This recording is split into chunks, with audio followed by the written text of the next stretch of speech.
तो भाई आज से अपन इस चैनल पर एक नया फॉर्मेट स्टार्ट करने वाले हैं जहां पर अपन स्टॉक्स के रिलेटेड जो बड़ी न्यूज़ेस मार्केट में निकल के आ रही है ना उनको एनालाइज करेंगे और इसका इम्पैक्ट एक्चुअल में स्टॉक के ऊपर किस तरीके से पड़ने वाला है और कंपनी के ऊपर ये मिड टर्म या फिर लॉन्ग टर्म में कैसा इंपैक्ट डालेगा, ये सारी चीजें अपन इस वीडियो में एनालाइज करने वाले हैं। तो आज के वीडियो की बात करें तो हमारे पास में न्यूज में वोडाफोन आइडिया, वारी एनर्जीज, साथ में महाराष्ट्र में लिकर के ऊपर जो ड्यूटी है वो बढ़ा दी गई है तो उसको अपन अपडेट करेंगे, उसको भी यहाँ पर देखेंगे। और साथ में रतन इंडिया पावर का जो शेयर है ना वो एक महीने में काफी ज्यादा तेजी दिखा चुका है तो उसके ऊपर भी अपन बात करने वाले हैं। तो सबसे पहली अपडेट निकल के आ रही है वोडाफोन आइडिया के ऊपर। तो वोडाफोन आइडिया जैसे कि हमको पता है कि एक पेनी स्टॉक है, इसका स्टॉक का प्राइस जो है ना वो 7 रुपए है मार्केट में और कहीं ना कहीं ये रिटेल इन्वेस्टर्स का एक फेवरेट स्टॉक है।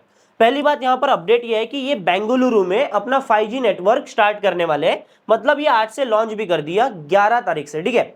और एक अपडेट निकल के आ रही है कि आगे ये दिल्ली में, मुंबई में, पटना, चंडीगढ़, उनके साथ में पूरे 17 सिटीज में ये अपना 5G नेटवर्क लॉन्च करेंगे। और ये अभी नहीं हो रहा है, आज सिर्फ बेंगलुरु में इन्होंने लॉन्च किया है। ये होगा भाई अगस्त 2025 में, इसी साल 2025 में पूरे 17 प्लस सिटीज में वोडाफोन आइडिया का 5G नेटवर्क जो है रोल आउट हो जाएगा, ठीक है। अभी कंपनी के साथ में दुविधा क्या है पहले वो समझ लेते हैं। दुविधा यह है कि इनके लगातार जो सब्सक्राइबर्स हैं, इनके यूजर्स हैं, वो गिरते जा रहे हैं। इनका आरपू, एवरेज रेवेन्यू पर यूजर तो बढ़ा है पर इनके सब्सक्राइबर कम हो रहे हैं, जिसके कारण से कंपनी के ऊपर दिक्कतें देखने को मिल रही है। अभी क्या रेवेन्यू है, किस तरीके के फाइनेंशियल्स है, सबसे पहले अपन वो समझते हैं, फिर बाद में जो गवर्नमेंट की तरफ से थ्रेट्स आ रहे हैं ना उन चीजों को भी अपन यहाँ पर समझने की कोशिश करेंगे, ठीक है। अभी हम कंपनी के रेवेन्यू के ऊपर थोड़ा ध्यान देते हैं। तो अगस्त 2023 में 10,500 करोड़ के इनके रेवेन्यू थे, जो कि अभी 11,000 करोड़ का है। अभी आपको यहाँ पर रेवेन्यू में एक सस्टेनेबिलिटी देखने को मिलेगी, पर एक्चुअल में नंबर ऑफ सब्सक्राइबर जो है वो कम हुए। अब रेवेन्यू सस्टेन इसलिए कर रहा है क्योंकि आरपू, एवरेज रेवेन्यू पर यूजर, ओवरऑल टेलीकॉम इंडस्ट्री का बढ़ा है पिछले कुछ सालों में, मतलब पिछले एक साल में रिचार्जेस के जो प्राइस है ना वो बढ़े, तो रेवेन्यू एक यूजर से जो रेवेन्यू आता था वो बढ़ा, इसलिए यहाँ पर रेवेन्यू सस्टेन है, ठीक है। वहीं पर इनके ऊपर कर्जा बहुत ज्यादा है, ऊपर से गवर्नमेंट के ड्यूज है, ठीक है। गवर्नमेंट के ड्यूज की बात करें तो इनके ऊपर एजीआर ड्यूज है पूरे 84,000 करोड़ रुपए के, ठीक है। अब कमाल की बात है कि वोडाफोन आइडिया के जो मार्केट कैपिटलाइजेशन है ना वो 75,000 करोड़ का है, मतलब इनके मार्केट कैप जो कंपनी की ओवरऑल कीमत है ना उससे भी बड़े इनके ऊपर कर्ज है, मतलब ड्यूज है, ठीक है। तो ये इनको गवर्नमेंट को चुकाना होता है, ठीक है।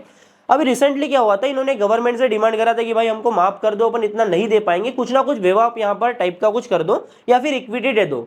अभी पास्ट में इन्होंने 2 बार गवर्नमेंट को एजीआर ड्यू के बदले इक्विटी दी थी, इसीलिए अभी गवर्नमेंट का जो स्टेक है वो 49% तक आ चुका है और गवर्नमेंट ने थोड़ा बहुत स्टेक यहाँ से काटा भी है जो पहले इनको एजीआर ड्यूज के बदले मिला था। अभी इन्होंने एक रिक्वेस्ट डाली थी गवर्नमेंट को, पहले गवर्नमेंट ने मना कर दिया, पर अभी एक न्यूज निकल के आ रही है कि गवर्नमेंट इनको कहीं ना कहीं रिलीफ देंगे, क्योंकि गवर्नमेंट भी नहीं चाहता यार कि इतनी बड़ी जो कंपनी है ये बड़े जायंट्स के हाथ में जाए जिससे ये आगे और अपनी मनमानी चलाए। तो अगर कंपटीशन बरकरार रहता है गवर्नमेंट के हिसाब से टेलीकॉम सेक्टर में, तो एक्चुअल में कंज्यूमर्स के लिए ना ये काफी ज्यादा बढ़िया चीज निकल के आती है। तो ये अपडेट वोडाफोन आइडिया के बीच से आ रही है और अभी गवर्नमेंट सपोर्ट करने के लिए मंजूर हो चुका है, इसलिए पिछले एक महीने में हमको इसका शेयर का प्राइस 7 रुपए पे सस्टेन दिखाई दे रहा है। बाकी इन्होंने पहले एक बार बोला था कि 2026 तक, मतलब एक फाइनेंशियल ईयर में, फाइनेंशियल ईयर 2026 तक अगर ऐसा ही चलता रहा, गवर्नमेंट कुछ माफी नहीं देगा ड्यूज में, तो अपन बैंकरप्ट हो जाएंगे, अपन अपना धंधा नहीं चला सकते। तो अभी देखना ये रहेगा कि किस तरीके से गवर्नमेंट वोडाफोन आइडिया को हेल्प करती है और ड्यूज में माफी दे पाते या फिर नहीं। और साथ में ये भी देखना रहेगा कि 5G नेटवर्क जो है लॉन्च करने वाले हैं ना, इससे इनके यूजर्स का नंबर बढ़ता है या फिर नहीं। अल्टीमेटली ये दो चीजें ही इंपैक्ट करेगी स्टॉक प्राइस के ऊपर, और अगर ये सही चलता है तो हमको यहाँ पर स्टॉक प्राइस में तेजी आगे देखने को मिल सकती है। दूसरी अपडेट निकल के आ रही है महाराष्ट्र से, जहां पर महाराष्ट्र गवर्नमेंट ने दारू पे की एक्साइज ड्यूटी बढ़ा दी है।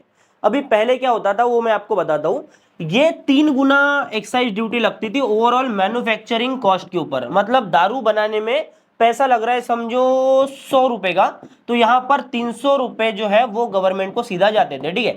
मैन्युफैक्चरिंग कॉस्ट पे 3x का मल्टीपल लगता था एक्साइज ड्यूटी में।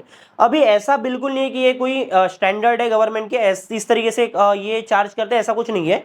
ये डेटा है कि इतना अराउंड 3 गुना लगता था मैन्युफैक्चरिंग कॉस्ट के। अभी जब गवर्नमेंट ने एक्साइज ड्यूटी बढ़ा दी है तो इसके बाद में मैन्युफैक्चरिंग कॉस्ट का 4.5x जो अमाउंट है वो ड्यूटी के तौर पर देना पड़ेगा, मतलब यहाँ पर एक्साइज ड्यूटी में बढ़ोतरी देखने को मिली। अभी अपन एक खंबे की बात करें, खंबा बोलते हैं या कुछ तो भी बोलते हैं उसको, क्वार्टर वगैरह जो भी है, अभी मेरे को नहीं पता, उस पे 30 रुपया किसी नशेड़ी को, बेवड़े को ज्यादा देना पड़ेगा, ठीक है।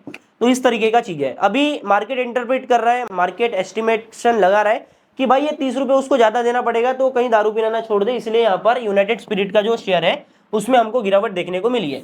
बाकी स्टेट की जो लिकर पॉलिसी है ना, वो भाई स्टेट गवर्नमेंट ही देखती है, सेंटर का कोई उसमें इन्वॉल्वमेंट नहीं होता है। और यूनाइटेड स्पिरिट के बिजनेस की मैं बात करूं ना, तो यहाँ पर ये महाराष्ट्र से इनका आता है 20 से 22% के करीब, जो कि बहुत बड़ा अमाउंट है यार। महाराष्ट्र में बहुत सारे लोग दारू पीते हैं और इनका अच्छा खासा बिजनेस यूनाइटेड स्पिरिट का महाराष्ट्र में। इसी चीज को फैक्टर इन करते हो आज इसका शेयर जो है 7% की गिरावट दिखा रहा है, ठीक है। बाकी मैं एक्चुअल में चीजें देखूं तो ऐसी बिल्कुल नहीं है भाई।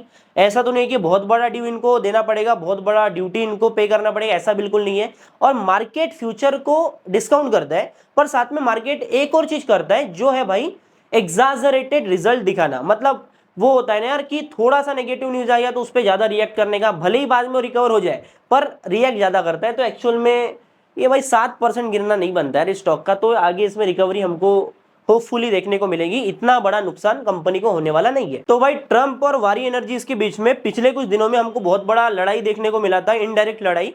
अभी यहाँ पर एक और चीज बड़ी अपडेट निकल के आ रही है। वारी एनर्जीज अमेरिकाज, जो कि इनकी होल्ली ओन्ड सब्सिडरी है, अमेरिका में काम करती है, उसको यहाँ पर बड़ा ऑर्डर मिला है। पूरे 599 मेगावाट का सोलर मॉड्यूल का ऑर्डर मिला है, ठीक है।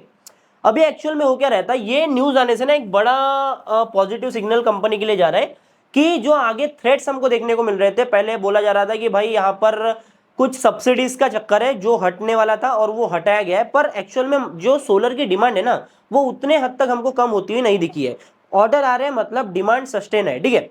अब ये ऑर्डर की बात करें तो ये मेगावाट में है, तो पहले अपन ऑर्डर बुक देख लेते हैं वारी एनर्जीज की। तो इनकी ऑर्डर बुक है 47,000 करोड़ रुपए की, ये रुपीस के टर्म में। और मैं पावर के टर्म में लिखूं तो ये हो जाता है 25 गीगावाट। इतनी बड़ी ऑर्डर बुक है। Most of the order book इनकी यूएस से ही आती है, इसलिए यूएस में कुछ भी होता है ना, ये वाले स्टॉक की फट जाती है, ठीक है। और कुछ अच्छा हुआ तो ये स्टॉक फट जाता है। तो मैं इसको गीगावाट करूँ ना तो 0.6 गीगावाट होता है, लगभग 600 मेगावाट है ना। तो ये लगभग 2% हो रहा है, ठीक है, 2% हो रहा है। तो 2% का इंक्रीमेंट ऑर्डर बुक में देखने को मिल रहा है। तो स्टॉक 1% ही भागा है, लगभग 4% भागा था, ठीक है। स्टॉक में वोलेटिलिटी रहती है तो उतना अपने को कैलकुलेशन में नहीं जाना है, इतना गणित नहीं लगाना है। मतलब 2% से ऑर्डर बुक में इंक्रीमेंट देखने को मिला, मतलब बिजनेस आ रहा है और कंपनी के लिए आगे सारी चीजें बढ़िया होती हुई दिखाई दे सकती है।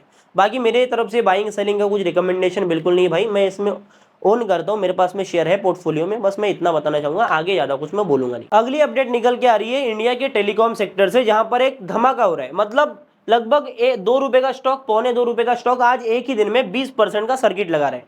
साथ में एमटीएनएल और टाटा टेली सर्विसेज और साथ में ही बीएसएनएल तो लिस्टेड नहीं, वैसे वो भी भाग जाता है। ऐसे जिस तरीके की अपडेट है वो बता रहा हूँ, ठीक है।